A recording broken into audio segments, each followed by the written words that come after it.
زړه را مات کو كسر لي قلبي. ضميره أنا لا أقول لك هذا إنسان، رجل، مرأة، امرأة، بنت أو شاب، أيوة، بس ضمير. زړه را مات کو يمكن كسر له قلبه شغل، يمكن كسر له قلبه مدينة، يمكن كسر له قلبه أي شيء يعني.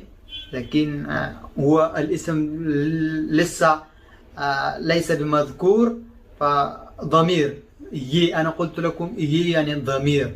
زړه را مات کو، أنت لحالك لازم تعرف ماذا قال قبل هذا كلام. إذا هو ذكر اسم مدينة معناها هو مدينة كسر له قلبه. إذا ذكر اسم رجل، رفيق، أقرباء، أي واحد، هو كسر له قلبه.